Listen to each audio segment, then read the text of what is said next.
Welcome to Cross Transformation. It's Mariam here, and today I'm going to be talking to you about having a conversation with a narcissist. Really? Can we really have a conversation with a narcissist? In my world, the answer is no. You can't. We can't. And I'm not criticizing those who are struggling with that abandoned self outside of them. But truly, it's very hard to establish a conversation with a narcissist. They don't want to listen. Somehow, the situation is always about them and the abandoned self outside of them. Because they're so focused on that abandoned self, the pain that they're experiencing, they literally can't get involved or they can't be engaged in a conversation. It's very difficult for them to let go of that abandoned self-image outside of them and to come to this moment, the present moment. Almost every single time, no exaggeration, when I try to have a conversation with a narcissistic partner, I couldn't do it. First of all, it was always intense. Have you had that experience? The intensity. There's this topic that you want to talk about it, and there is that intensity in them. And that intensity would trigger so much in me because I had that intensity, or I had the experience of that intensity with my mother. So it was really hard for me not to be triggered. The conversation would become really intense. The person was intense. And there was no way for me to say what I wanted to say. Also,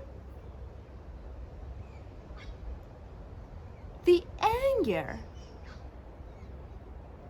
that a narcissist is experiencing will never be acknowledged by them. Again, it shows itself as that, intense feeling, that intensity that somehow doesn't go away.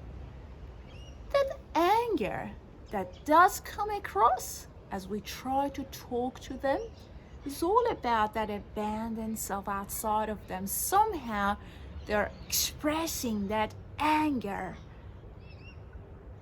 through dissatisfaction, disagreement, and the relationship is kind of facilitating their expression of that anger. So they use the relationship to express the anger, to experience the feeling of dissatisfaction, disagreement with the world around them, that they don't like the people around them. So it's really hard. You see, every time you try to talk about something, to have a conversation, because of that intense feeling, that anger, that abandoned self outside of them, it simply happens to be what they want to talk about. So they kind of take over. All right, I had this thing that I wanted to talk about, and it's now your stuff that we're talking about. It feels like there's always something much more important in their world. Doesn't matter what your problem is. It didn't matter what my problem was, what my situation was. The narcissist would say like, well, I had this situation and it was worse than yours. And it was like, well, I'm not trying to establish, who had the worst time. It's all about acknowledging that, well, I'm sorry for what you felt. I'm sorry for the experience that you had. To have compassion, to be able to be there for someone. But a narcissist won't do that because they don't know how to acknowledge someone else's pain because their pain hasn't been acknowledged. Their abandoned self hasn't been healed. So if you want to have a conversation with a narcissist, it's important not to allow them to guilt trip you, to push you into shame. It's important to make sure that you have your boundaries, your own boundaries, in a way that they can't say it was your fault that we couldn't talk about that thing. And they do that. It's always your fault. It's our problem. And again, that is to do with that abandoned self, because they're so focused on that abandoned self and that pain that they keep experiencing that they literally can't come to this agreement that we both deserve to be treated nicely, to be heard, to be listened to. It's not always about you. It's about us. It's about the relationship. Also, a narcissist may belittle you because they want to win. So they talk about all these nice things that they want to do, and somehow there's that comparison. I want to do this for you, and your income wouldn't allow that. So you can't do it for yourself, but I can do it because my income is greater. Examples like that. Or there is that jealousy. Somehow, because they are very lonely, they create that comparison. They're talking about something and all of a sudden they've got your friend involved in that conversation. Oh, you've got your friends, you've got your pets, you've got your cats, and it's like, well, hang on a minute.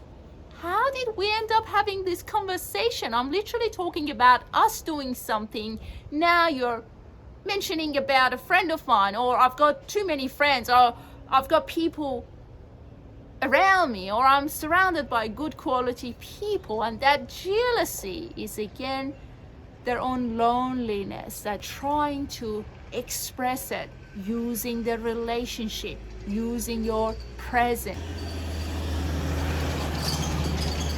If you want to have a conversation with a narcissist, the likelihood of it, think about it. It is quite challenging to have a mature conversation with a narcissist. Think about establishing healthy boundaries. Don't go too far with your topic, with your idea. Respect yourself. What they say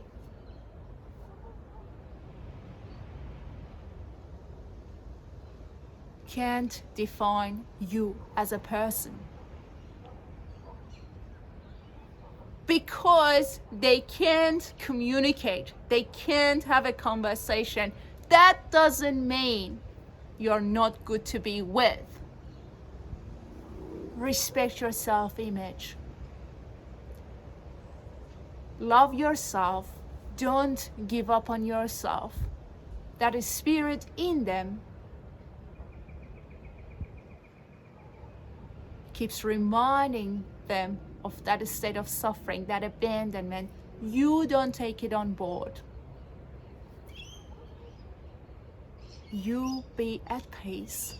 The fruit of the spirit: emotional self-control, gentleness, kindness, love towards yourself.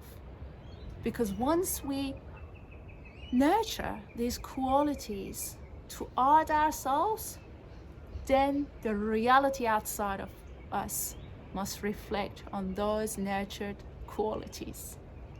May you be blessed. Have a great day. Hopefully you'll find this video helpful. Thank you for subscribing to the channel. Be at peace, and I'll talk to you soon. God bless you.